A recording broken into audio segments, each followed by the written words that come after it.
Bonjour à tous et bienvenue sur ma chaîne. Donc aujourd'hui, j'ai l'honneur de recevoir Béranger qui va nous parler d'un sujet qui est assez délicat pour les hommes, qui est la greffe des cheveux. Je pense que ça va intéresser plusieurs personnes d'entre vous. Donc il vient de le faire, donc il va nous parler un petit peu de son expérience. Alors, je te laisse te présenter. Ouais, je m'appelle Béranger. Voilà, j'ai 33 ans. Le temps passe vite. Ouais. Et qui dis-tu Et j'ai fait une greffe de cheveux récemment, le 2 février, à Istanbul, en Turquie. Voilà, donc je suis ici pour parler de ce sujet ça me tenait à cœur de le faire. Et je pense que c'est un sujet qui peut changer beaucoup de choses dans la vie d'un homme, c'est sûr. Ouais. Et donc, pourquoi d'abord tu as perdu les cheveux à partir de quel âge?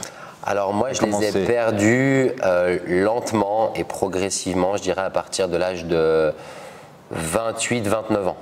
Voilà, okay. C'était une perte lente, pas accentuée, pas raide comme ça, mais quand même présente. Voilà, depuis l'âge de 28-29 ans. Donc la zone ici. Voilà, plutôt la zone qu'on appelle ça la couronne, sommet de la tête, et un petit peu les golfs. Voilà, ligne frontale. Mais sinon. Et au début, au début, je pense qu'on ne se rend pas. Alors, moi, j'ai la chance, j'y suis pas encore. Ouais. J'espère, je touche du bois. C'est bien. Tu as des cheveux, c'est cool. Hein, ouais, pour l'instant, je n'ai pas besoin de faire la vague. Encore. Donc, ça se passe comment? Tu te rends compte petit à petit, ou c'est les gens qui te le disent, ou alors, tu vis comment? Il y a des deux. C'est-à-dire que moi, je m'en suis rendu compte, et je pense que, comme beaucoup de mecs, au début, on se dit non, mais non, en fait, j'en ai. Et instinctivement, on commence un peu à cacher. Et puis au début, on se refuse à se le dire qu'on perd. Je pense que c'est une question d'ego. Un petit peu, il y a beaucoup de côté psychologique.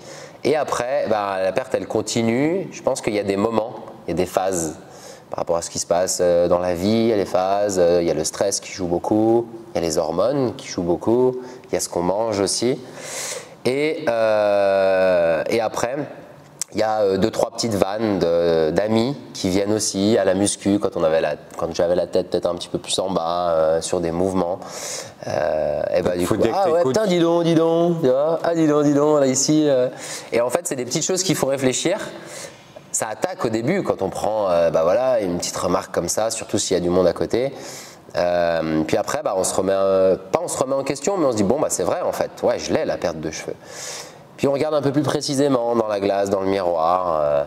Donc voilà comment je m'en suis aperçu. Il y a des deux, il y a les autres et il y a moi qui me regardais un peu plus régulièrement. Et au fait, au moment où tu vis mal, tu vis comment? Toi? Parce que je sais qu'après, c'est propre à chacun. Ouais, alors moi, je l'ai vécu assez mal. Je dirais assez mal. Parce que j'ai beaucoup de patience quand même. Ça, c'est une qualité que j'ai. Et je positive énormément. Donc, en fait, ça m'a permis de traverser les différentes années comme ça, là, les 5 ans depuis le début, on va dire, de la perte. Je l'ai vécu quand même assez mal parce que j'ai un métier en relation avec le public. Ouais, il faut dire que tu es coach sportif. Voilà. Donc, je suis coach sportif. Même une bonne hygiène de vie aussi quand même. J'ai une hygiène de vie, j'ai un métier en relation avec l'humain, avec les gens. Et avec l'image. L'image. Alors il y a des coachs, ils te diront que l'image, ils s'en foutent un petit peu. Et il y en a d'autres qui sont plus touchés par l'image. Moi, c'est quelque chose qui importe pour moi, qui compte beaucoup. Et du coup, c'est pour ça que je l'ai aussi vécu assez mal, parce que je voulais que sur la tête, j'ai des cheveux un peu partout. Et je voyais que comment je commençais à baisser la tête sur des mouvements de planche, sur des tirages, sur des choses, des mouvements d'abdos. Il en manquait en fait. Et donc après, on commence à mettre des casquettes à l'entraînement. On essaye de trouver des petites techniques. De laisser pousser les cheveux. Alors moi, ma technique, c'était ça. Puis les mettre en arrière. Laisser pousser les cheveux et les mettre en arrière. C'est pour ça que j'avais les cheveux vraiment longs, en fait. Et en fait, pour cacher cette calvitie qui commençait à naître, donc je les mettais en arrière.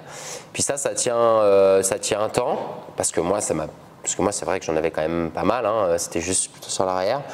Et ça permettait de cacher. Et puis à un moment donné, bah, on en a marre de cacher.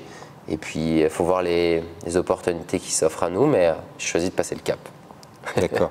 Et parce que, est-ce que tu as un moment où tout d'un coup, parce que par exemple, moi j'ai eu ça avec les yeux, parce que j'ai des lunettes, beaucoup de personnes à partir de 45 ans, donc je sais que pour les lunettes, souvent en une année, on se dit tiens, on voit mal, puis d'un coup, une année après, on voit plus rien, voilà. Ouais. Est-ce que toi, c'est pareil un peu pour les cheveux, ou bien il y a une phase qui est plus...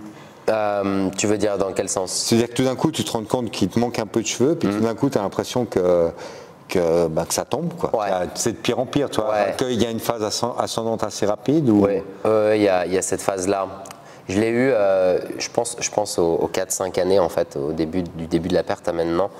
Je me remémore, il y a des fois, en fait, où je me regardais dans le miroir et j'avais l'impression que je perdais plus que, mettons, dans les 6 derniers mois. Et puis d'un coup, hop, tu te regardes et tu te dis, ah ouais, là, il y a vraiment, en fait, il y a moins, quoi.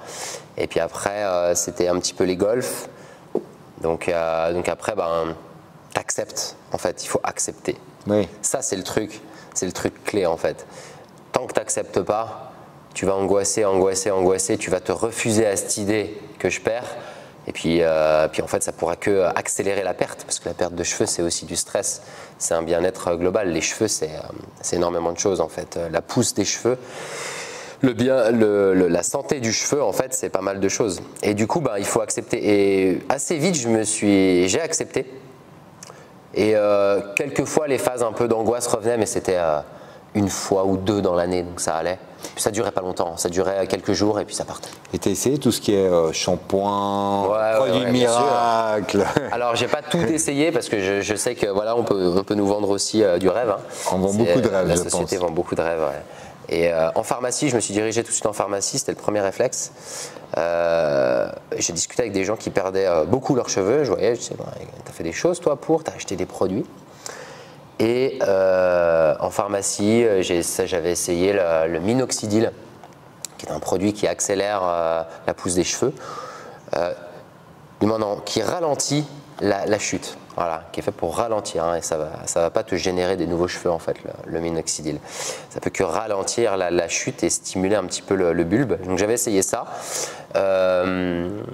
C'est vrai que ça avait, à mon sens, l'observation, parce que je prenais des photos, ça c'est ce qu'il faut faire, ça avait ralenti la chute. Voilà. C'était un petit peu avant mes 30 ans que j'avais essayé ça. Ça avait ralenti la chute. Qu'est-ce que j'ai essayé aussi? Des gélules. C'est vrai qu'il y a la marque Luxéol qui en commercialisait et je pense qu'on commercialise toujours. Donc j'avais essayé Luxéol, tout ça, on voit des pubs à la télé, donc on se dit on essaye. Voilà. Puis après, en discutant avec des gens, la pharmacie, même une amie pharmacienne qui me dit tu sais, les produits ça fait pas de miracle.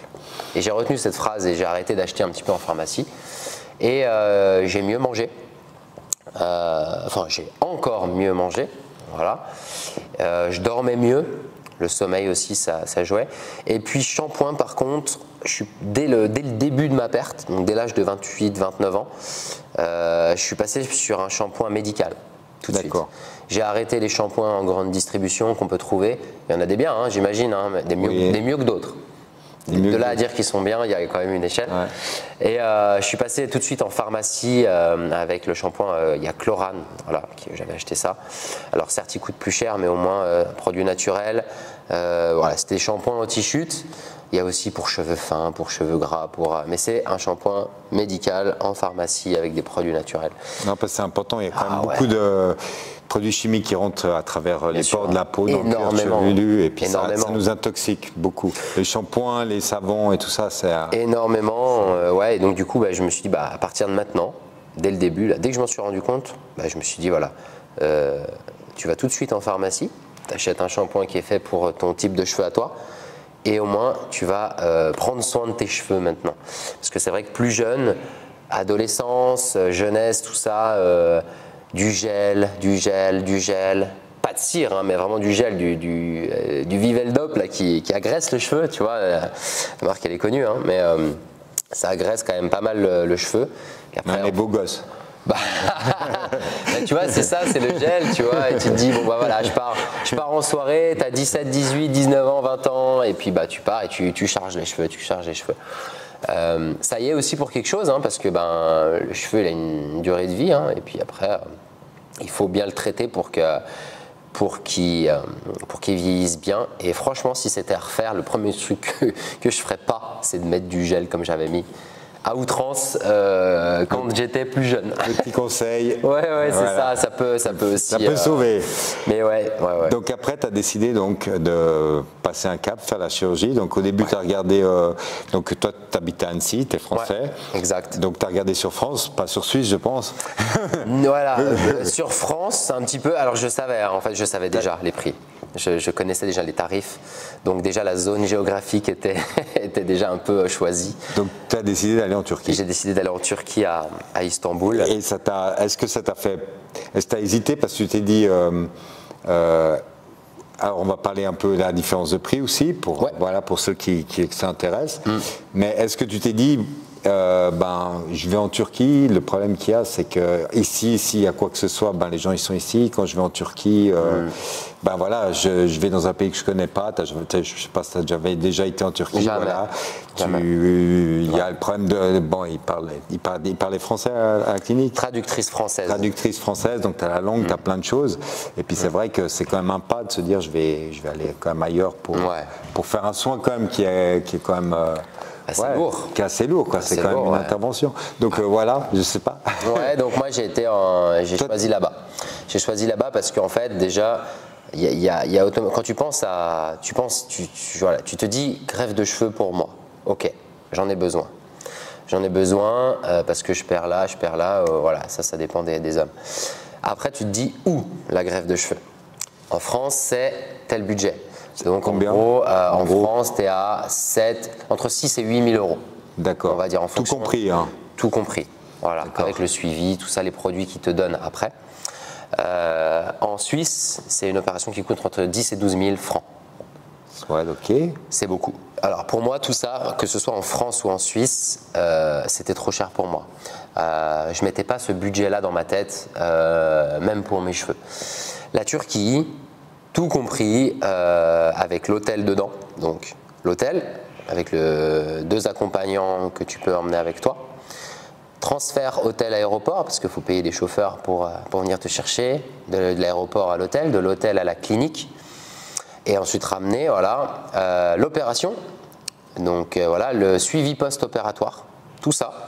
Tout en fait, sauf le billet d'avion pour aller là-bas. Ok. Donc tout ça, 2 500 euros. Ah ouais, puis le billet d'avion, tu as payé. Le billet d'avion, j'ai payé avec mes parents, parce que je suis parti avec mes parents. Donc avec mes parents, aller-retour, 3 places. Genève-Istanbul, Istanbul-Genève, aller-retour, 600. Ouais, ça fait 200 francs, quoi. Ça fait 200 par personne, c'est raisonnable. Ouais, donc pour moins de 3 000 francs, tu vas là-bas.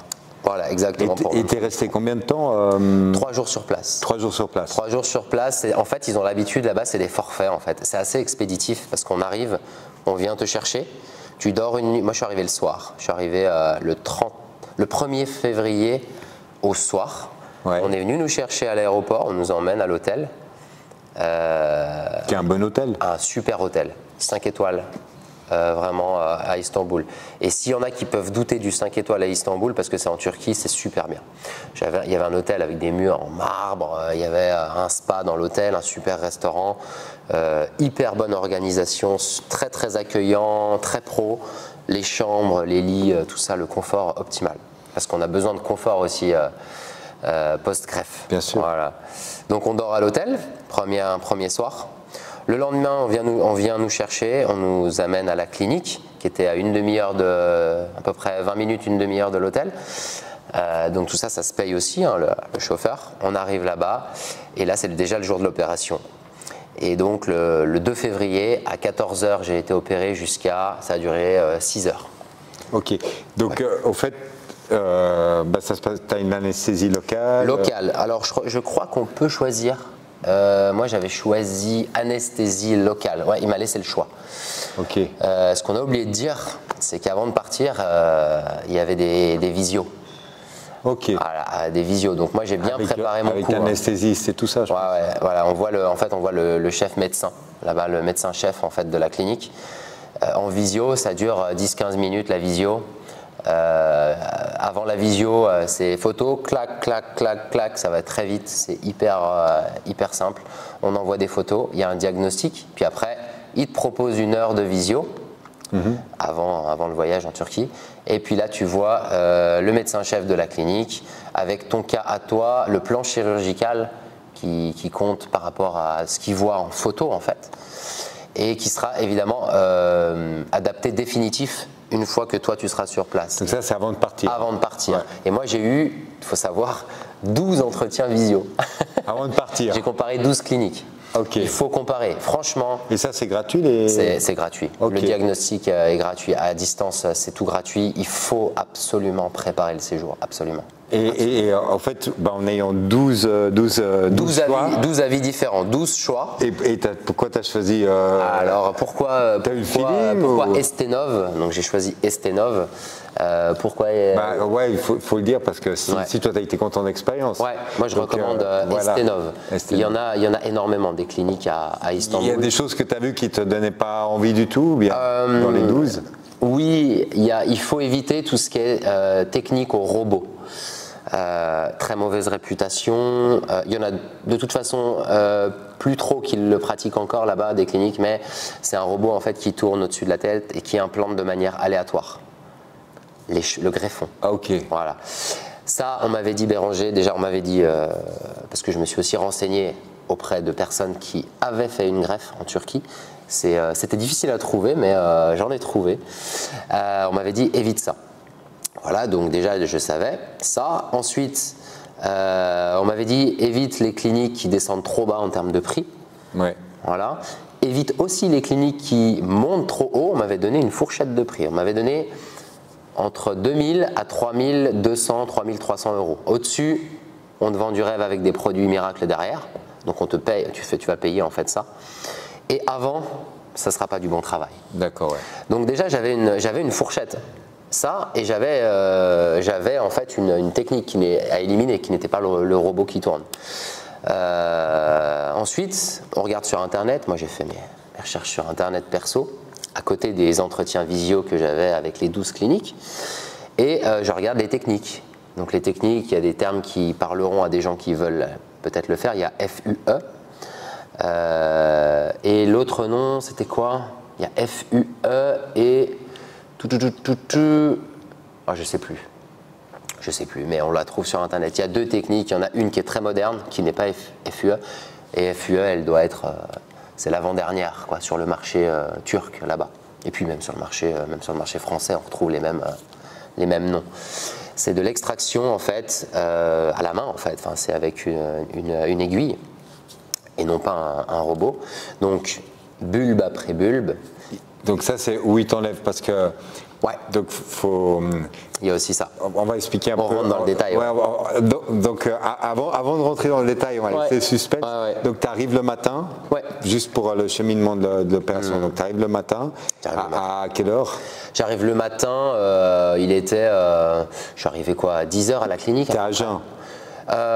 Non, il faut prendre un bon déjeuner. Ah ouais? Ouais, okay. Il faut prendre un bon déjeuner parce qu'on est immobilisé quand même 6 heures. D'accord. Et le fait de manger, ça n'a pas d'impact sur les bulbes en fait. Et tu es assis, couché Alors on est en fait en position, t'es en position comme ça, tu as un lit en fait et tu es en position, donc tu es relevé, tu as la tête relevée, le dos relevé, un peu comme sur un transat que tu relèves, voilà. Donc l'anesthésie, la première phase, donc une fois que il faut que je remette les choses dans l'ordre avant de parler d'anesthésie, j'arrive donc mettons à 10h à la clinique. J'ai un entretien avec le chirurgien, oui. Qui avait mes parents. Moi, j'ai décidé d'y aller avec mes parents. Ils étaient là dans la même salle. Ils ont le droit de rentrer dans la salle. Traductrice française, mes parents, le chirurgien. D'accord. On était tout ce beau monde-là dans la salle. Le chirurgien explique un petit peu. Il regarde les cheveux. Donc là, il m'a en face de lui. Donc plus en visio, mais en face. Donc il peut regarder le cheveu comme il est fait. Il peut regarder où je les perds. Ensuite, il prend compte de notre choix. C'est-à-dire que moi, la priorité, c'était la zone de la couronne. Ensuite, il estime la zone donneuse. Ça, c'est autre chose qui est important, la zone donneuse. Il faut qu'elle soit suffisamment dense. Donc la zone donneuse, c'est les côtés et derrière. Il faut qu'elle soit suffisamment dense parce qu'on va prendre beaucoup de greffons. Donc il faut se laisser pousser les cheveux avant d'y aller ou bien? C'est mieux. Ok. Moi j'avais demandé ça en visio, c'est une question que j'avais posée, que j'avais préparée, parce que c'est mieux de se laisser pousser les cheveux, parce qu'en fait le chirurgien va voir comment le cheveu fait après, comment le cheveu il donne quand il va être long. Ok. Donc il voit un petit peu si le cheveu il est ondulé, si il est raide, s'il est autre chose. Et ça joue après voilà, dans son estimation du nombre de greffons. Le plan chirurgical préopératoire, avec le choix de la personne, c'est là où il estime le nombre de greffons. Le chirurgien il dit bah voilà, toi tu as une bonne zone donneuse, on va pouvoir en mettre tel nombre ici. Et si ta zone donneuse, elle a l'air bien dense, parce que moi c'est vrai que j'en ai toujours eu bien comme il faut sur les côtés. Et je suis arrivé là-bas, les cheveux bigre longs. Donc du coup, il pouvait voir qu'il y avait de la densité. Ensuite, il a relevé mes cheveux, il a tracé la zone au feutre. D'accord. Là, les cheveux sont encore pas rasés. Hop, et ensuite, il me propose de faire la ligne frontale aussi. C'est là où il faut être vigilant. Il faut vraiment avoir un choix, c'est-à-dire un objectif dans sa tête. Si ton objectif c'est, voilà, moi je veux que le sommet de la tête soit couvert, voilà, il faut lui dire. Ensuite, et seulement ensuite, si ta zone donneuse le permet, tu peux faire les golfs et la ligne frontale. Et là, il demande un supplément comme il fait plus? Non, c'est pas un supplément, c'est compris dans le tarif. C'est compris dans le tarif, simplement, il te laisse le choix. Est-ce que tu veux qu'on fasse la ligne frontale ou pas? D'accord. Moi, j'ai dit oui si la zone donneuse le permet. C'est-à-dire que d'abord, ma priorité, c'était de combler là, et ensuite, seulement si, oui, on peut en mettre sur la ligne frontale. Il m'a dit ma zone donneuse, il a validé, elle le permettait, donc j'ai validé avec lui. Ok, là c'est ici, là il me dit ok, il montre un miroir, donc ça prend quand même un quart d'heure tout ça. Ça te va? Ok, on fixe ce plan là, on est ok. Donc tout ça avec la traductrice française, bon, même si le chirurgien parle très bien anglais de toute manière. Ok, c'est validé. On passe en salle d'opération. Ok. On passe en salle d'opération. Là, il y a pas de. Moi, j'avais pas de stress. Ok. Franchement, content de le faire. ouais, dans ma recherche, je m'y suis pris 4 mois avant ma recherche, 3-4 mois avant. Ok. Donc, dans ma recherche, une fois que j'avais fixé ma clinique, si j'avais pu partir le lendemain, j'y allais, les yeux fermés. En fait, on est très pressé d'y arriver dans cette opération. Donc, pas de stress. Par contre, on s'assoit sur une chaise. Là, les parents, ils rentrent plus dans la. Les accompagnants ne rentrent plus dans la salle d'opération. Donc il y a 3 médecins qui sont devant moi. Il y a le médecin-chef chirurgien, il y a une photographe. Ok. Et il y a 2 assistants il y en a un qui a une tondeuse à la main et l'autre qui a un appareil, qui a un crayon. Voilà. Donc en fait, là, bah voilà, tu sais que c'est cool, tu vas y arriver là. Et là, donc la traductrice française te dit, bah voilà, celle qui traduit en français te dit, on va passer au rasage des cheveux en fait. Donc là, et là, t'es rasé à blanc comme un bébé. Ça fait bizarre, non? Ça fait bizarre. C'est une étape de. Ouais. Ils prennent des photos avant, profil, face, au-dessus. Tu lèves la tête, tu baisses la tête, côté. Ensuite, ils rasent. Ils prennent photo devant, profil, Tout ça, ça prend un bon quart d'heure, 20 minutes. Hein. N'empêche, le temps passe très très vite. Après donc, il faut faire quoi? Ah oui, il faut boire un petit coup quand même. Il faut avoir de l'eau à proximité. De quoi manger, oui, mais ils vont te dire que le sucré, c'est à éviter. À partir de là, l'eau, c'est bien. C'est pour ça qu'il faut bien déjeuner le matin à l'hôtel. Il faut bien déjeuner le matin à l'hôtel parce que tu vas en avoir besoin. Tu as besoin de force, ouais. Ouais, pour tenir. Et surtout pour quelqu'un qui fait du sport régulièrement comme moi, être immobilisé comme ça pendant 6 heures d'opération, mais c'est l'enfer. Ouais. Si tu as des démangeaisons, il faut limiter le mouvement, tu as faim, ok, tu as soif. Donc en fait, je savais que j'allais avoir soif. Le principal, c'est de boire, c'est pas de manger pendant l'opération, c'est de boire. Donc ok, on passe à l'anesthésie. On se met sur le... J'ai oublié avant l'anesthésie. Prise de sang. Ok. Prise de sang, test sérologique pour voir si le patient est éligible aussi, hein, parce que évidemment, les médecins se protègent aussi. La clinique se protège. Il faut, voilà, donc il y a le test VIH, il y a le test des hépatites A, B, C, puisque du coup... Tu vois aussi si tu es en bonne santé. Voilà, exactement. Le taux, je pense que voilà, le taux d'hormones, le taux de... Voilà, là-dedans aussi. Il y a un check-up qui est fait. Après le check-up, hop, tu es éligible, tu passes à l'anesthésie. À l'anesthésie, tu es sur le ventre comme ça. comme ça sur le lit avec comme une table de physio, tu vois, avec un trou là pour respirer. Hop, et là on te dit ça va durer 10 minutes, l'anesthésie. L'anesthésie locale, 10 minutes. Ok. Je crois que j'ai eu quelque chose comme une quinzaine de piqûres sur le crâne. Ah ouais. Incroyable. Et ça fait mal? L'anesthésie, moi, elle a fait mal. Elle a fait mal. Après, comme je suis quelqu'un qui est pas mal tatoué, je suis habitué un petit peu à cette douleur un petit peu régulière, comme ça. Et l'anesthésie, ça m'a rappelé un peu la douleur du tatouage. Désagréable, mais supportable sur 10-15 minutes, comme ça. Et en fait, alors au début, donc il y a une personne, la traductrice est à côté, donc derrière, elle est dans la salle. Hop, il y a l'anesthésiste qui arrive. Donc elle dit, bah voilà, la traductrice française te traduit en fait chaque phase. Là, elle va prendre comme un tout petit pistolet avec une aiguille. Et en fait, elle va placer, tu vas entendre résonner sur la calotte crânienne. Et elle va endormir toute ta zone donneuse, c'est-à-dire derrière et sur les côtés. Donc, il y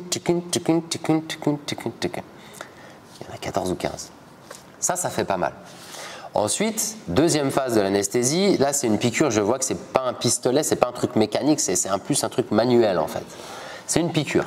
Ouais. Et là je la vois, en fait je sens son mouvement. C'est-à-dire que la première, elle plante, elle dit déjà que ça va faire mal. La traductrice me dit attention, ça va faire mal. Ce qui met en confiance. T'es préparé, tu le sais. Donc moi en fait, ça va faire mal, ok, réflexe Béranger, tu serres les abdos. Et tu te prépares. Tu es là, tu respires hein, dans le truc, mais tu te prépares. Tu es à plat ventre. C'est hyper gênant d'être à plat ventre parce que tu as ce coussin qui te plaque en fait le visage. C'est chiant. Et ça parle turc autour de toi. Et tu as juste la traductrice, tu pries pour qu'elle reste là en fait. Quoi. Ouais. Une première. Tu serres les abdos, tu anticipes. La deuxième, elle passe un peu mieux. Et là, elle te dit, ok, il en reste 10 maintenant. Oh, alors là… Ok, il en reste 10, donc je vais passer un sale quart d'heure, franchement. Et là, tu sens qu'elle pique, et en fait, elle anesthésie comme ça. Il y a un mouvement comme un S, comme ça. Tac, comme un 8, comme ça. Tac, tac, tac. Puis en fait, tu transpires. C'est une phase où tu transpires. C'est une phase de stress aussi. C'est une phase de stress, mais en même temps, tu l'attends, tu vois, parce que tu as hâte d'y passer sur le… Ouais, là, tu te dis, ça y est, j'y suis. J'y suis. C'est le moment, c'est mon moment, j'attends. On va me greffer des cheveux. Voilà, on va me les prendre à un endroit, on va me les mettre en haut. Ok, tu l'as attendu pendant 4 mois ou plus, pendant des années avant en ce moment, tu vois. C'était une liste d'attente ou pas pour… Non, c'est assez vite. Franchement, il n'y a pas d'attente pour ça. Okay. C'est du moment donné où tu prends ton iPhone, tu clac, t'envoies des photos, tu as une visio, il te propose une date peut-être même dans le mois qui arrive. Ok, d'accord. Mais moi, avec le travail et mes dispositions, c'est un travail sportif, un coach sportif. Donc du coup, il faut 1 mois sans sport. Donc déjà, il y a 1 mois à prévoir. Ouais, il faut pas et ensuite, transpirer. 2 mois minimum avant pour l'organisation, pour les managers, pour qu'ils prévoient ton absence. Voilà. Et là, on a été vachement à mon écoute chez Harmonie.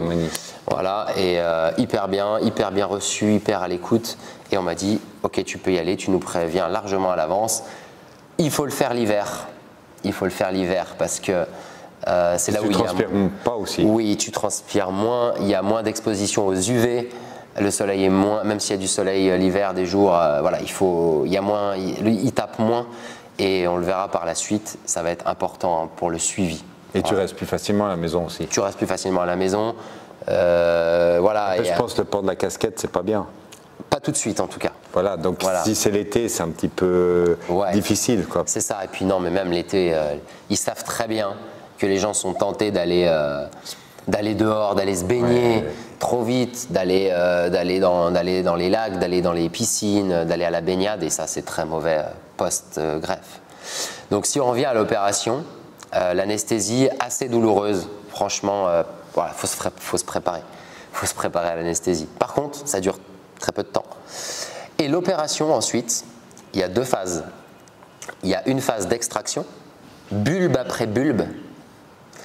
Et là, Et là, tu sens rien. Tu écoutes tout et tu sens rien. Ok. C'est impressionnant. Mais ça te tire pas un peu Non, rien. non. Tu entends donc tic, tic, tic, tic. C'est comme en fait, tu sens qu'on plante un truc. Mais là, ils t'ont pas rasé alors? Ou ils font l'extraction? Si là, t'étais déjà rasé. Hein. Mais ils enlèvent comment? Ils enlèvent la racine, ils prennent à la racine. Ok, d'accord. Donc c'est pour ça qu'il faut bien se dire une chose, et c'est pour ça que la zone donneuse, elle est importante, qu'il faut qu'elle soit dense. Parce qu'en fait, on en a des millions de cheveux là. Oui. Les mecs qui ont des calvities, globalement, ceux qui perdent leurs cheveux, ils en ont toujours un petit peu sur les côtés et derrière. Tu vois, ils ont là ou devant, et là, il n'y en a plus. Si c'est à blanc, blanc, blanc, blanc, blanc, là et derrière, et qu'il reste qu'une infime, donc c'est condensé la zone donneuse, il se peut que les gens ne soient pas éligibles. Ça, il faut s'y préparer. Il y a des gens qui ne sont pas éligibles à la greffe parce qu'il n'y aura pas assez de zone donneuse. Ils arrachent, en fait, enfin, ils arrachent, le terme est un peu fort, mais ils prennent à la racine. Donc tout ce qui est pris ne repoussera pas. Ok, ouais. Mais il y en a tellement sur les côtés qu'en fait, ils savent leur métier, ils connaissent leur métier, ils savent qu'en fait, bon, ils estiment. C'est pour ça que le chirurgien. Ouais, mais là, t'as les cheveux très courts. Là, je suis à 1 mois. On voit juste un tout petit peu ici. Maintenant que je prête attention, on voit il y a des petites taches ici. C'est ça. Je suis à 1 mois et 2-3 semaines. Donc c'est récent encore dans la phase. Je dis que c'est récent parce que dans les mois à venir, il va se passer beaucoup de choses. Et la tête va changer. Elle change tous les jours, constamment. Dans le premier mois, la tête, elle change énormément. Donc il t'enlève les. Donc il t'enlève extraction. Et ça prend combien de temps, ça? 2-3 heures d'extraction. Ah ouais. 2 heures. 2 à 3 heures. Ensuite, tout dépend combien il y en a à prendre. Ouais. Donc moi, ils m'en ont pris 3500 greffons. Ok. 3500. Ça paraît peu, mais c'est énorme en fait. C'est énorme. Enfin, c'est bien. 3000, voilà. Parce que aussi, le chirurgien a estimé que j'en avais pas besoin de plus qu'avec tout ça. Lui, le chirurgien, il va faire un ratio important. Parce qu'il y a toi ce que tu veux. Toi, tu te dis, j'arrive là-bas. Moi, je sais. Je veux qu'on en mette le maximum, quoi. Mais tu n'as pas idée que ce qu'on te prend, ça ne repoussera pas en fait sur les côtés. Oui, bien sûr, donc il faut aussi protéger cette zone donneuse-là. Il y a le côté on en met pour couvrir, mais il y a le côté il faut préserver aussi, parce que si tu ressembles à rien sur les côtés… Si tu n'as plus rien ici et puis que ah ouais. Lui, il connaît le truc. Lui, voilà, c'est son taf. D'où l'importance de bien choisir la clinique. Et du coup, il a dit voilà, moi avec ce que je vois là de ta tête, ici j'ai besoin de… Allez, 2200, 2300 greffons pour couvrir toute ta zone. Là, tu as un sentiment d'être rassuré parce que tu te dis, ok, il m'a dit, ce que je veux moi, c'est-à-dire mon objectif, il va couvrir cette zone-là. Parfait, ça sera fait. Après, il me dit, vu ta zone donneuse, on pourra aussi en mettre sur la ligne frontale et couvrir les golfs. Je dis, ok. Et là, il dit, il y en aurait besoin de 1100 à 1200, ce qui fait à peu près 3300, 3500 greffons. Extraction, bulbe après bulbe, tu sens rien. Au début, elle fait des tests. Là, vous avez mal, là, vous avez mal, là, vous avez mal, là, vous avez mal. Et en fait, tu sens rien.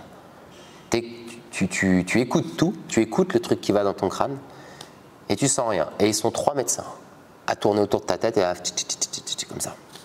Ensuite, ils vont te donner des indications de posture parce que des fois, il faut relever un peu plus. Des fois, il faut tourner un peu. Des fois, il faut revenir, des fois, il faut retourner de l'autre côté. Parce qu'ils prennent là, ils prennent là et ils prennent là. Mais il y a des gens qui font une anesthésie générale. Ouais, il y a des gens qui font une anesthésie générale. Moi, je n'étais pas prêt pour ça.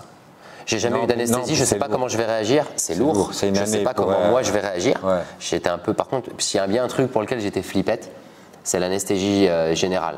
Parce qu'en local, je me dis, ok, bon voilà. T'es là quoi. Oui. T'es au moment, t'es dans le moment présent.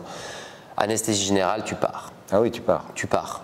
Voilà. Donc tu pars et moi j'étais pas prêt à ça. J'ai jamais eu d'opération avant.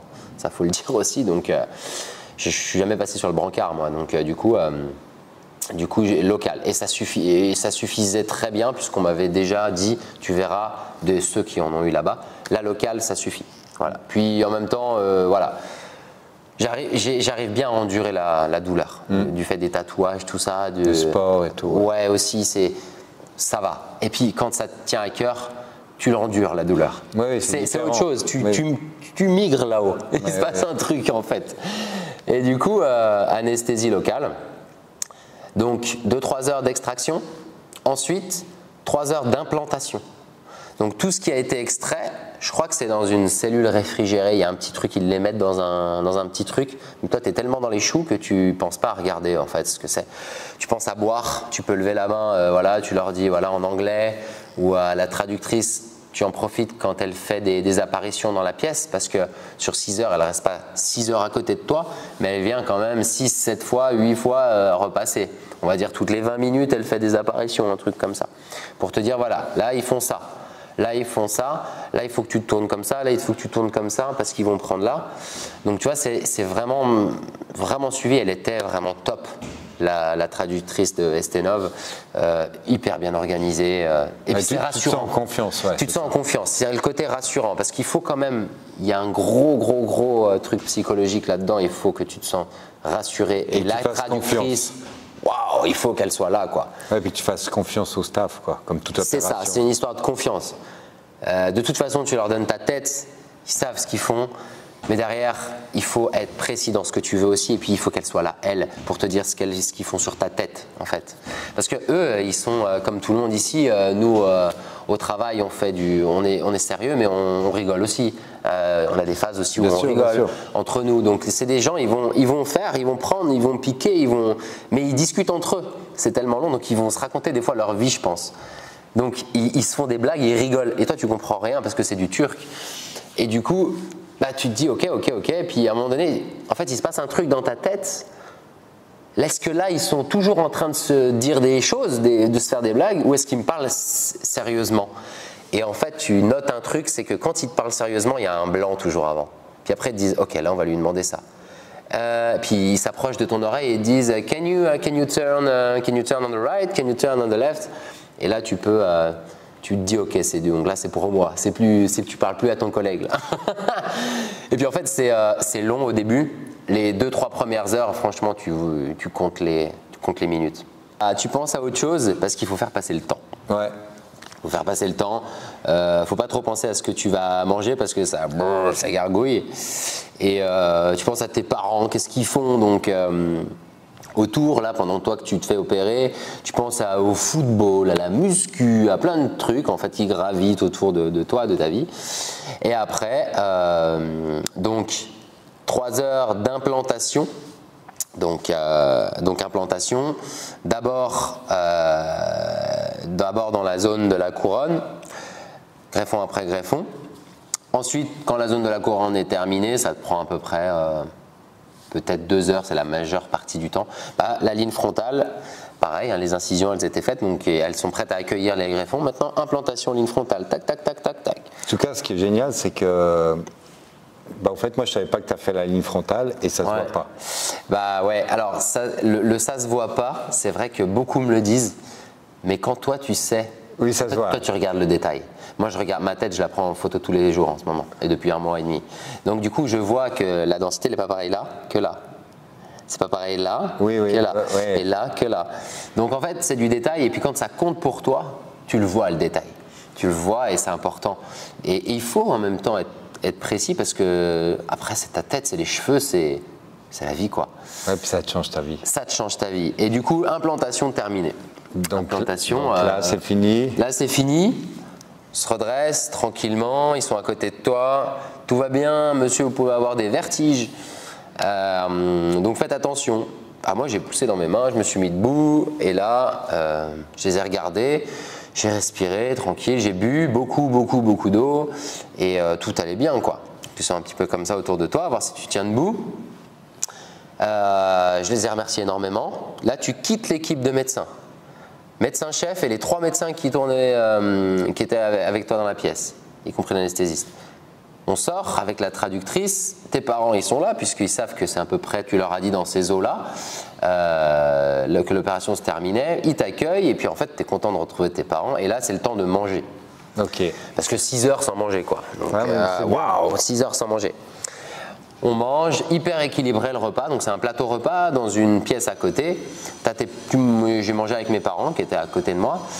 La traductrice, elle te dit, bah voilà, tu vas manger dans 15 minutes, je reviens et je t'explique un petit peu la suite des choses et comment ça va se passer pour le pansement.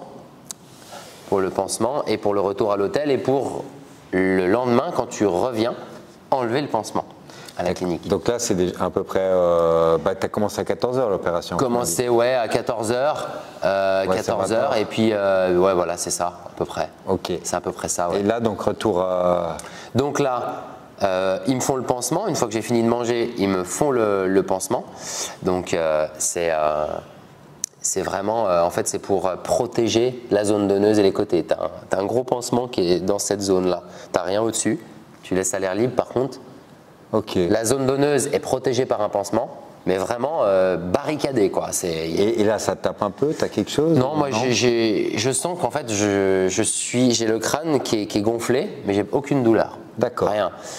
Après, donc le pansement, tu sors de la clinique, hop, chauffeur privé, il te ramène à leur faire hyper attention. Quand on monte dans la voiture, il faut baisser la tête.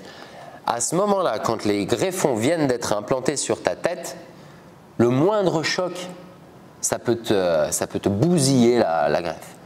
Parce que même si c'est qu'un endroit, le choc, après ça peut se propager. Donc il faut faire hyper attention à ne pas se cogner. Il faut faire hyper attention aux endroits poussiéreux, tout ça. C'est pour ça qu'il faut éviter de se balader partout dans Istanbul. C'est un aller-retour médical en fait. Ouais, c'est pour ça que tu ne peux pas prendre une semaine de vacances. Non, moi je t'avais dit. Pour les vacances, moi je pensais que tu avais pris quelques jours. On y va pour 2-3 jours, on souffre un bon coup à un moment donné, c'est lourd et puis on rentre en avion. Donc là on rentre à l'hôtel avec mes parents.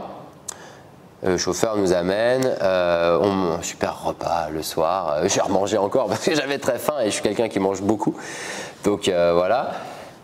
La première nuit, la toute première nuit, donc post-opératoire, celle-là, là on est le soir, j'arrive pas à dormir. Et tu dors comment? Parce que tu peux pas mettre la tête sur un oreiller, je pense. Yes, voilà, donc on peut pas. Je peux pas. Donc j'ai un oreiller cervical qu'elle m'a donné. Ok. Oreiller cervical pour surélever la tête, donc à peu près voilà, en inclinaison 45 degrés par rapport au lit, en fait, à l'oreiller. Et là, elle t'explique que pendant 14 jours, tu vas devoir dormir avec ton oreiller cervical. Là, tu es heureux, là, quand tu te dis ça, tu te dis. Je me dis que ça va me bousiller mon sommeil. Mais en même temps, j'ai pris 1 mois et je suis là pour ça. C'est-à-dire que je vais voir personne, je ne suis pas au boulot. Franchement, il faut prendre les dispositions avant, il faut prévoir large. Et tu vas dormir 14 jours comme ça. La première nuit à l'hôtel, quand l'anesthésie n'est plus là, parce qu'elle était là encore à la clinique, et même pendant le trajet du retour, même pendant le repas, mais après dans la nuit, ça se lève, et boum, boum, boum, boum, boum. Et là, ils te donnent des médicaments. Tu as un anti-œdème à prendre 2 fois par jour pendant 7 jours. Un antibiotique à prendre 2 fois par jour pendant 7 jours. Et un antidouleur. Jusqu'à 3 par jour en fonction de ton poids, mais jusqu'à 3 par jour, 6 douleurs. Par contre, si tu n'as pas de douleur, tu ne prends pas l'antidouleur. Bien sûr. Mais tu as fait 3 cachetons à prendre. Ils te les fournissent, évidemment, les médicaments. Elle t'écrit bien sur la boîte, elle t'écrit tout. Elle m'a écrit tout quand je suis sorti de la clinique. Ça, c'est 2 fois par jour. Ça, c'est 2 fois par jour. Ça, c'est 1 fois. Un anti-œdème pour faire justement que l'œdème se résorbe. Parce que tu as un front, c'est les rase-moquettes. Hein, c'est ça un peu, tu ressembles à rien en fait quand tu sors. Tu ressembles à, je sais pas, on dirait, c'est comme si tu avais été, t'as la tête toute rouge en fait. Tu as des petits points, petits points rouges, plein de petits points rouges là. Et tu sens vraiment le froid sur ton crâne en fait. Le pansement sur la zone donneuse est mis. Tu rentres et puis tu dois dormir à 45 degrés, tout ça. Tes parents, ils dorment. Moi, mes parents, ils dormaient à côté de moi. Et moi, j'ai dû dormir, peut-être 1h30 à 2h sur toute la nuit. Tu te lèves, tu vas boire, tu souffles, tu prends un cachet parce que ça va pas, parce que tu as une migraine. Voilà, c'est la première nuit. La première nuit est compliqué. Compliqué, il faut se préparer. Après, le lendemain matin, très tôt, très tôt, 6-7 heures, tu te lèves, tu manges, petit déjeuner inclus dans l'hôtel. Voilà. Hop, le chauffeur, donc tu sais qu'ils vont te chercher à une heure précise puisque tu es WhatsAppé en fait. Tu as le WhatsApp qui arrive sur ton groupe de suivi. Okay. Ils ont ton numéro, ils sont 8 là-dessus, tu as un groupe. Et ils te disent, alors monsieur Guichard, demain à 7h15, le chauffeur vient, hop, il vous emmène à la clinique pour enlever le pansement. Donc là, c'est le temps faut enlever le pansement. Donc hop, on y va, mes parents... Et là, tu peux te doucher quand même et tout ça, oui. Alors, ouais, tu peux te doucher, c'est une excellente question. Tu peux te doucher, mais évidemment, tu touches pas la tête. Oui, bien sûr, ça c'est Tu clair. douches, Mais voilà, tu vas doucement, et puis pas la tête en bas. Pas de tête en bas, parce que l'afflux sanguin peut extraire, trop d'afflux sanguin peut extraire les greffons. donc même pour les chaussures, il y a quelqu'un qui doit te les mettre. Ouais, les chaussures, tu te mets assis, puis tu montes le pied. Ouais, ouais. Enfin, tu trouves des techniques, quoi. C'est comme ça. T'es hyper lent, par contre, ça ralentit. T'es ralenti, c'est les produits aussi, les cachets qui font ça. T'es ralenti, en fait. Le lendemain, je suis allé à la clinique enlever le pansement sans mes parents, parce qu'eux, ils sont allés se balader. Et puis moi, je leur ai dit, bon, je vais enlever le pansement, puis après, je vous rejoindrai là où vous êtes. Donc je suis allé avec le chauffeur, on était donc tout seul dans le van là. Il m'amène à la clinique, on arrive, pareil, faire attention quand on sort de la voiture. Tac, je reviens pas dans la salle d'opération, dans une autre salle de la clinique. Et là je revois donc le chirurgien en chef, le médecin chef, qui te regarde comme ça et puis il vient me voir et dit OK, it sounds great, tu vois, OK, ça me paraît bien, ça a bien pris. Ok, donc après il te résume en tu le vois 1 minute ou 2, hein, il te dit ok, bon alors voilà, donc nous comme ton objectif c'était là, on a centré, on a focalisé notre travail sur cette zone-là, et puis après on en a mis aussi un petit peu devant, voilà, mais en tout cas ça a bien pris, voilà, rassure-toi. Tu souffles encore. Ouais, là, parce que toute la nuit tu t'es dit ok, j'espère qu'ils n'ont pas fait de conneries quoi. Que ça prenne et puis bon, en même temps tu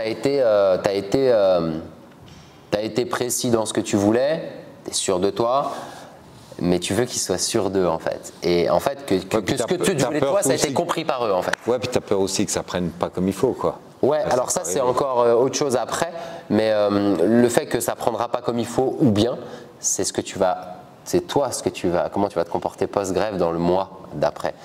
Mais là, en tout cas, niveau opératoire, quand tu vois le chirurgien le lendemain, avant d'enlever le pansement et qu'il te dit ok. Franchement, c'est de l'anglais, mais tu comprends là. Il te le dit en anglais, mais puis il baragouine un peu. Hein. Et tu dis, ok, bon, c'est cool. Il a trouvé qu'il a fait du bon travail, que moi, ça avait pris forme, que ce que je voulais, ça avait été respecté. Donc, quand il m'a dit ça, c'est ok, tu souffles. Tu revois la traductrice, elle t'emmène au lavage des cheveux. Et on enlève le pansement. Premier lavage des cheveux depuis l'opération. Et là, tu vois ta tête. Et là, tu vois ta tête. Et là, ça te fait bizarre. Alors déjà, ce qui te fait bizarre, c'est qu'elle t'enlève le pansement, donc tu as une assistante avec un bac, comme chez le coiffeur, tu sais le bac. Ouais. Le bac, tu es comme ça, tête en arrière, la traductrice est devant toi et la fille qui va te faire le shampoing, elle est derrière toi, comme le coiffeur. Et tu es tête en arrière, et là, dès qu'elle enlève les pansements, putain, la sensation de froid sur le crâne, quoi. C'est incroyable. Et là, tu as l'impression d'être à nu, en fait. Ouais. Tu es à poil et en haut, quoi. Tu vois, c'est comme ça. Et ok, elle te dit bah voilà, donc là on enlève le pansement, tac tac tac tac. Ok, t'as froid à la tête, c'est normal. Là, tout ça elle te le dit. Puis après maintenant elle te dit bah on va maintenant faire un premier soin ensemble. Ce que toi tu devras en fait faire tout seul pendant la suite quand tu rentreras à Annecy chez toi. Ok. D'abord elle te pose une mousse sur la ligne frontale. Et sur la ligne, sur la zone transplantée, ouais. Une mousse. Elle laisse agir, on laisse agir pendant 10 minutes, 10-15 minutes. Ensuite, elle rince la mousse, alors avec un léger jet, pareil, hein, comme si on était sous un pommeau de douche, mais elle fait couler en fait l'eau. Et j'ai la tête en arrière. Voilà, la mousse. Ensuite, maintenant, shampoing. Donc le shampoing. Pour l'instant, les premiers temps, c'était pas de shampoing. Alors le shampoing sur les zones transplantées, on tapote, elle t'explique tout. Pendant que la fille, elle fait, la traductrice t'explique. Voilà, il faut tapoter délicatement sur la zone transplantée, mais jamais faire ça. Évidemment pas avec les ongles, mais même pas avec le doigt en fait. Donc il faut tapoter, juste apposer comme ça, tac tac, parce que c'est hyper fragile. Et par contre, la zone donneuse, tu peux commencer à faire des mouvements circulaires, comme ça, avec le shampoing. On est toujours sur le shampoing. La deuxième phase, derrière et sur les côtés, des mouvements circulaires. Parce que ce n'est pas la même sensibilité que la zone transplantée. Et ensuite, elle rince, pareil, léger jet. Voilà. Et après, le lavage est terminé. Le lavage est terminé et tu peux te lever et là, tu n'as plus de pansement. plus de pansement. Là, tu laisses respirer ta tête. Voilà. Elle te dit que tu pourras sécher tes cheveux, mais il faut en fait prendre pas un linge en fait. Il faut prendre un papier. Un sopalin. Ouais. Voilà, un sopalin, un papier, et puis tapoter comme ça, parce que le linge, ça laisse des bactéries ou des fils, ça peut laisser des trucs. Voilà. Elle t'explique ça, et en fait, ce qui est bien, c'est que tu fais avec elle, enfin, on te le fait, le soin, et tu as vraiment en direct comment tu vas devoir faire après, quoi. D'accord. Et après, il est temps de se dire au revoir. Il est temps de se dire au revoir. Donc tu te lèves, tu repasses à l'accueil de la clinique, tu dis au revoir au gars qui t'a reçu. Et là, tu n'as plus rien. Plus rien, plus de pansement. Plus rien. T'es tête à l'air libre. Ok. À l'air libre, et là, là, faut faire hyper gaffe encore quand tu remontes dans la voiture. Et là, t'es pas gêné un peu parce que en fait, je savais à quoi j'allais ressembler parce que j'avais regardé, je m'étais vraiment bien préparé avant le voyage.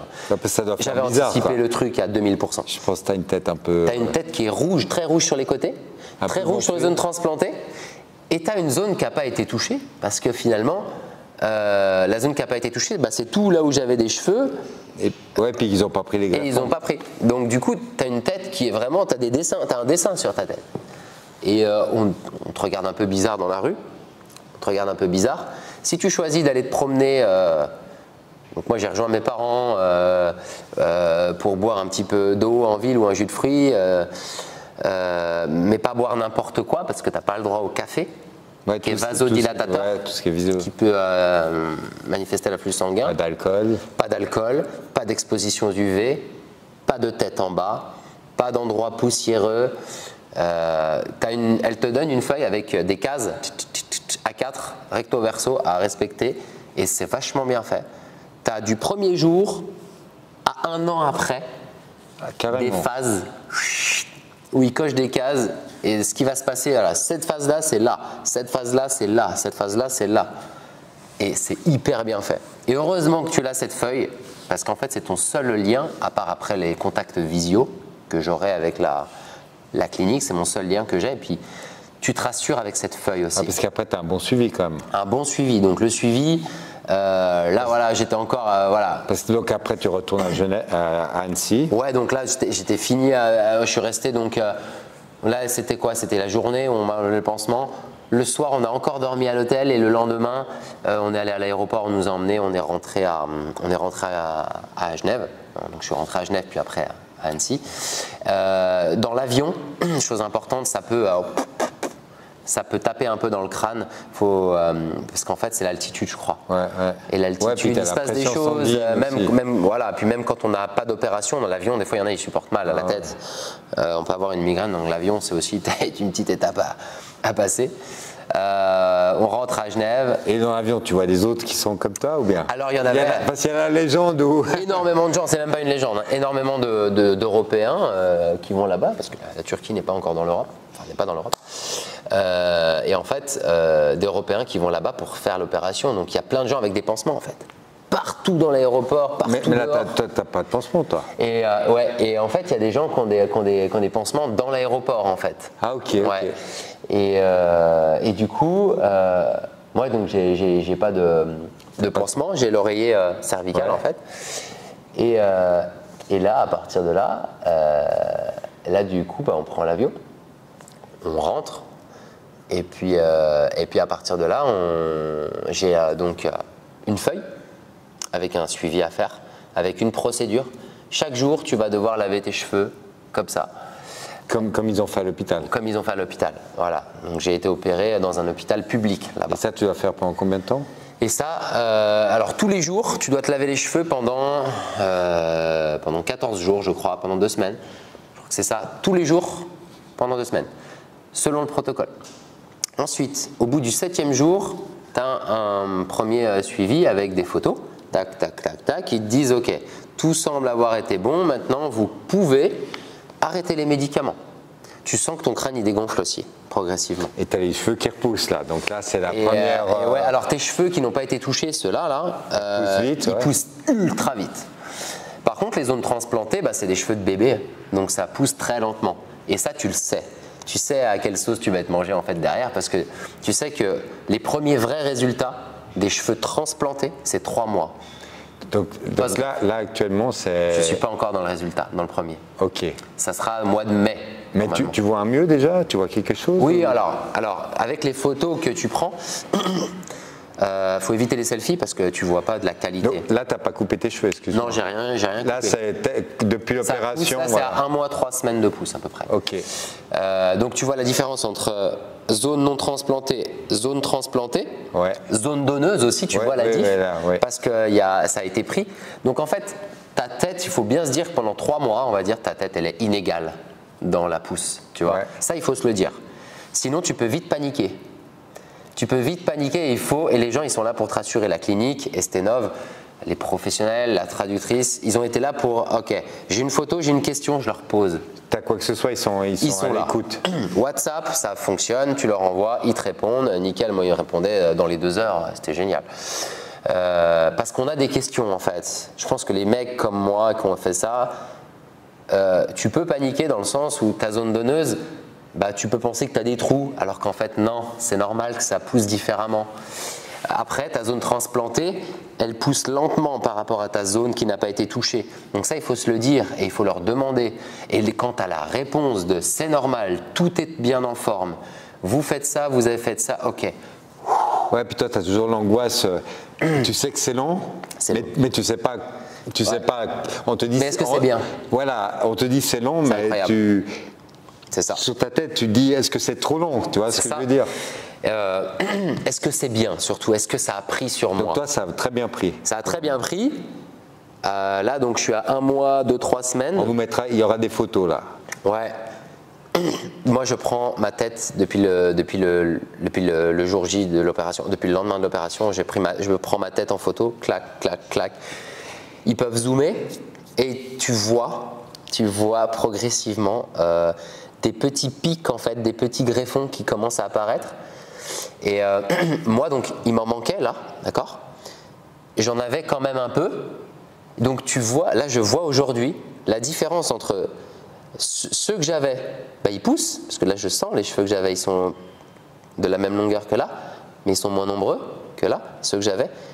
Et sur la calotte crânienne, ceux qui viennent d'être transplantés, qui commencent à pousser. Et quand je touche maintenant, parce qu'on peut toucher sa zone, les mains toujours propres, évidemment, tu sens des petits pics.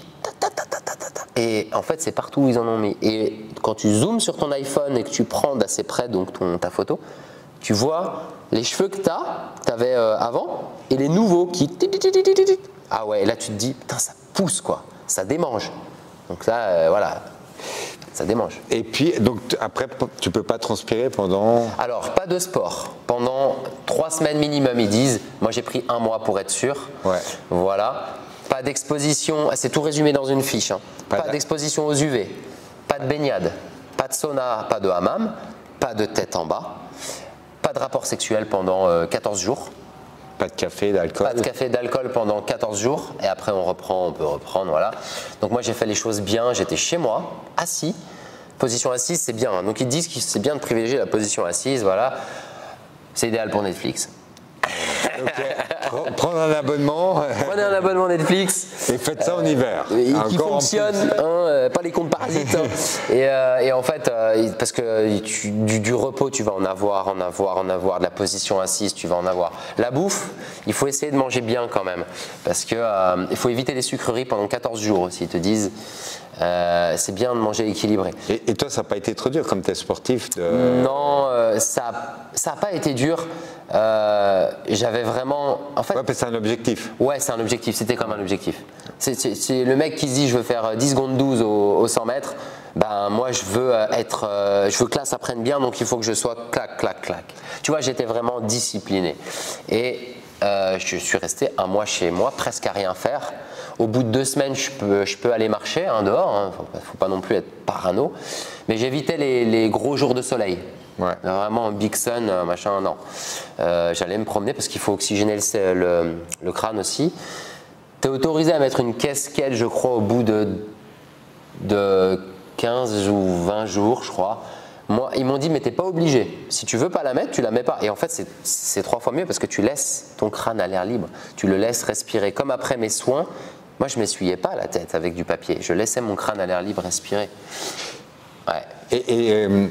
Alors, qu'est-ce qui est, je pense, qu'est-ce qui est difficile? Je ne sais pas si c'est difficile. Comment tu l'as vécu ça? Parce que comme tu dis, tu as toujours caché. Il y a plein de gens qui ne savaient pas, franchement, parce que moi, je t'avais vu avant. Ça ne se voyait pas parce que tu camouflais ça très bien. Et tout d'un coup, tu ne peux plus camoufler. Donc, tout d'un coup, quand tu recommences à travailler, tu as les questions, tu as les machins. Et ça, tu le vis comment? Bien ou? Bien, énormément. Bien parce que tu sais que c'est. Parce que je sais ce que je vais leur dire en fait. En fait, c'est dingue. Maintenant que là, je te parle, je vois à quel point je suis dans la préparation, en fait, au final.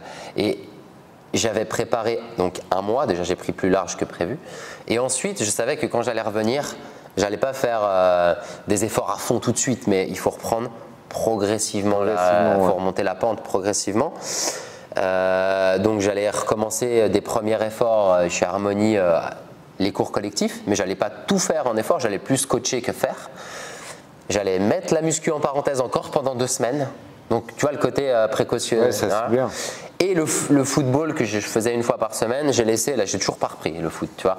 Parce que tu as plus de chances de te cogner la tête ou d'avoir de blesser la tête au avec foot. Le ballon aussi. Ou de faire des têtes, tout simplement au foot qu'à la muscu. Hein. Donc j'ai vraiment fait un truc tac, tac, tac, j'ai anticipé. Et les gens qui me posent encore plein de questions, parce qu'il y a énormément de clients, c'est surtout les clients que j'ai vu venir à 2000, bien sûr, c'est les hommes. À 2000, les hommes et puis même les femmes. En fait, tu reviens, ta tête elle est plus la même. T'es parti, t'avais les cheveux longs coiffés en arrière. On te voyait, t'es sur une estrade, tu donnes des cours, les gens te voient, donc ils savent que t'es coiffé comme ça. Puis, il y en a très peu qui ont vu que j'avais un peu de calvitie, tu vois. Donc du coup, ils disent, putain mais t'avais les cheveux longs. Ah, t'as coupé les cheveux. La première chose qu'on va te dire, c'est, ah t'as coupé les cheveux. Parce que tu reviens, ça te va bien. Ça a déjà poussé. T'as plus la tête rouge post-opératoire, parce que t'as déjà des cheveux qui poussent. Donc ils te disent, ça c'est plausible. Ah t'as coupé les cheveux. Alors oui, j'ai été rasé à blanc parce que j'ai eu une opération. Et là, ils te disent « Ah mais oui, c'est vrai, ça fait 1 mois qu'on t'a pas vu, ça fait longtemps, t'étais où? T'as pris des vacances et tout ça ?» Et en fait, là tu dis « Non, en fait, j'ai eu une greffe de cheveux. » Et là, 50-50. Ah bon, ils font ça? Ou alors « Ah oui, t'es allé en Turquie ?» Tout de suite. Incroyable. Les gens savent, greffe, Turquie, tout de suite. Ou alors « Ah oui, j'ai un ami qui a fait ça. » Et en fait, c'est pour toi, c'est important aussi de le dire parce que tu sais que ta tête, elle est voilà, et qu'on va voir qu'il y en a moins là, que ta zone donneuse, elle n'est pas encore rétablie, même à 1 mois, hein, c'est rien, 1 mois post-greffe. Donc il faut, tu te sens, moi je me suis senti honnêtement obligé de me justifier.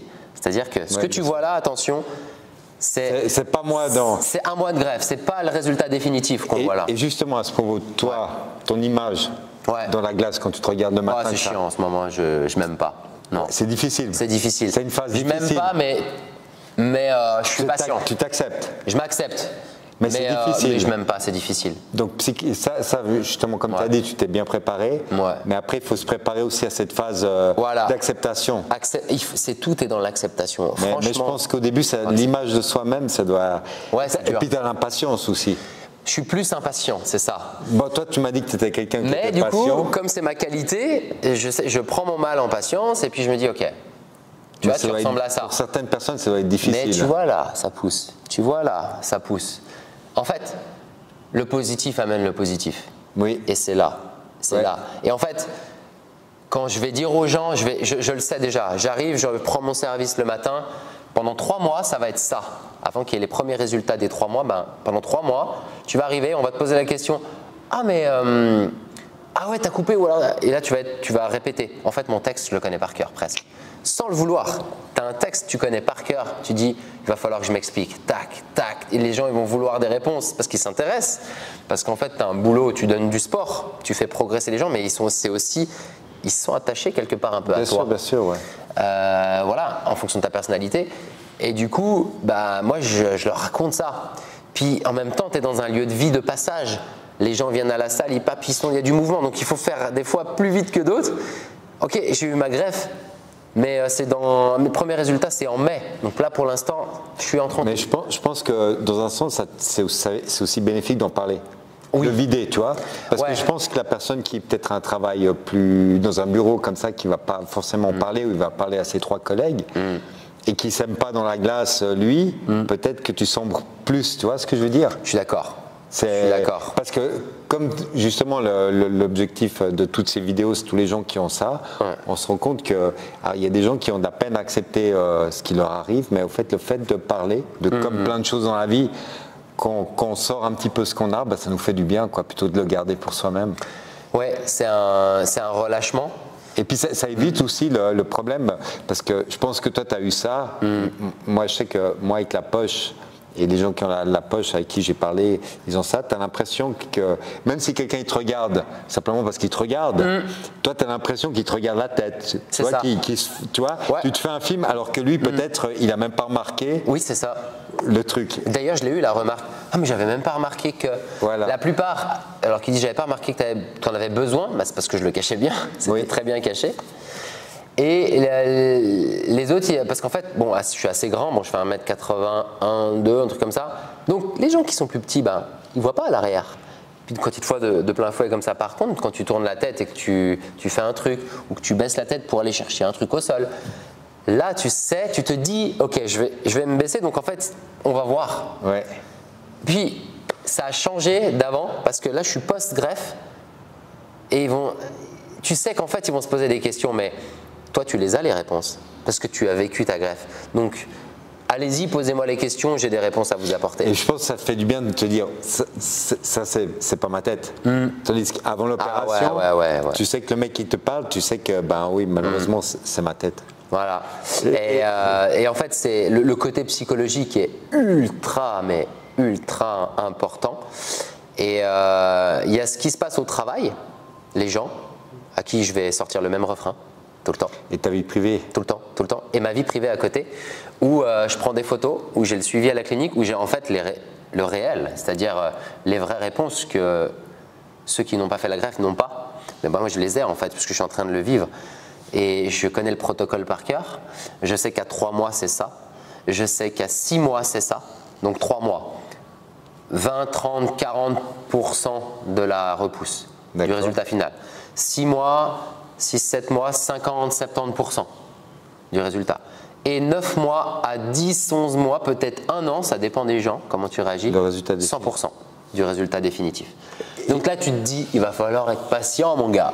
Et puis, juste petite question, coiffeur, ça se passe comment? Coiffeur, 0 tondeuse, 0 coiffeur pendant… alors pendant longtemps. Si tu veux faire les choses bien, tu ne vas pas chez le coiffeur pendant 3 mois. Ok, tu coupes toi-même tes cheveux? Non, tu ne touches pas. Tu laisses pousser? Tu laisses pousser. Alors ça pousse inégal. Oui, bien sûr. Mais là, j'ai eu, il y a 1 semaine ou 2, je crois, la possibilité, donc la clinique te dit, voilà, aujourd'hui il y a ça, tout est en place, vous pouvez commencer à vous faire couper les cheveux au ciseau. Au ciseau. Pas de tondeuse parce que ça va chercher les… C'est agressif. Voilà. Ciseaux. Pourquoi ils disent ça? Parce qu'en fait, si tu veux égaliser ta tête, ton crâne, tu peux aller couper tes cheveux qui poussent à mort. Plus vite, oui. Qui poussent à mort. Moi, je vais le faire, je pense, bientôt. Là, je suis en contact avec une amie qui est coiffeuse et qui va me les couper. Je lui avais déjà dit, écoute, j'aurais peut-être besoin de ton aide, besoin de ton aide pour égaliser ma tête. En fait. Donc, si vous avez une coiffeuse, entourez-vous d'elle aussi. Vous pouvez aller en salon, mais il faut vraiment leur dire. Faut être, voilà, c'est ciseaux, pas de tondeuse. Ciseaux. Attention. Voilà. Après, moi, j'ai un shampoing médical qui m'a été fourni par la clinique. J'ai un shampoing médical, je reste sur du shampoing médical, ça ils te le disent bien, en pharmacie.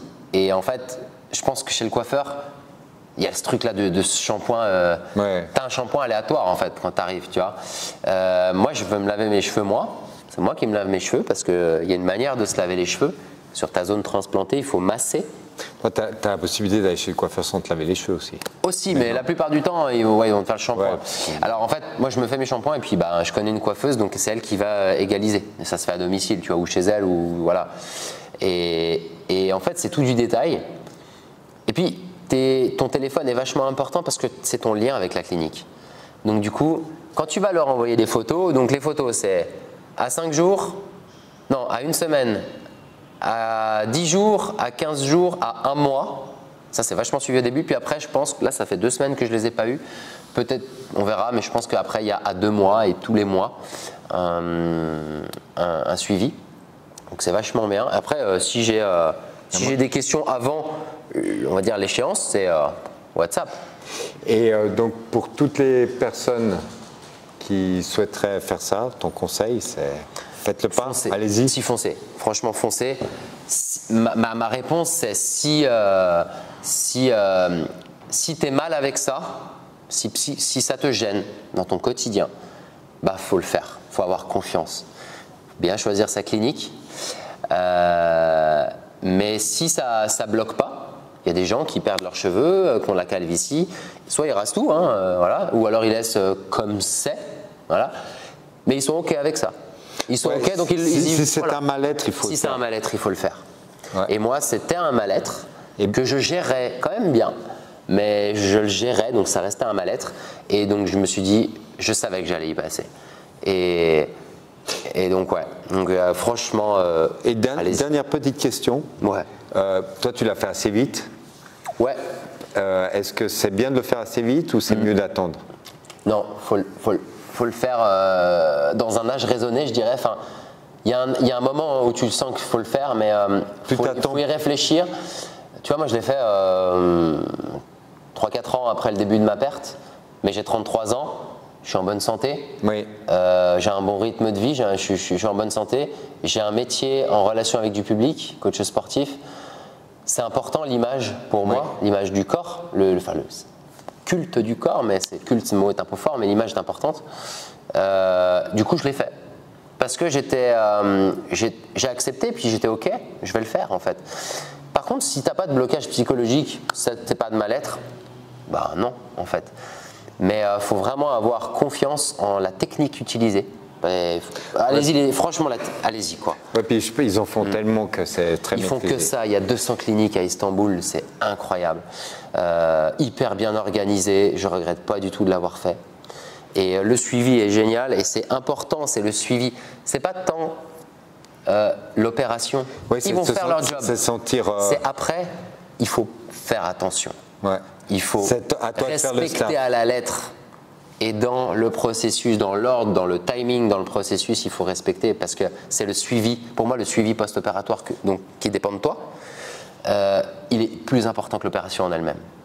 Donc franchement, allez-y. Ouais, allez-y. En tout cas, merci de nous avoir suivis. C'était une longue vidéo, mais il y a beaucoup de choses à dire. Et puis, on va faire si tu es d'accord, on va faire un suivi dans quelques mois. Cet été par exemple. Cet été. Et puis je pense que dans une année, ce serait cool. Ah ce sera top. Et puis comme ça, en fait, les gens ils peuvent vraiment voir ça. Et puis, voilà. Ouais. En tout cas, merci à tous. Merci pour ton témoignage. Merci à toi. Et à très bientôt. À bientôt.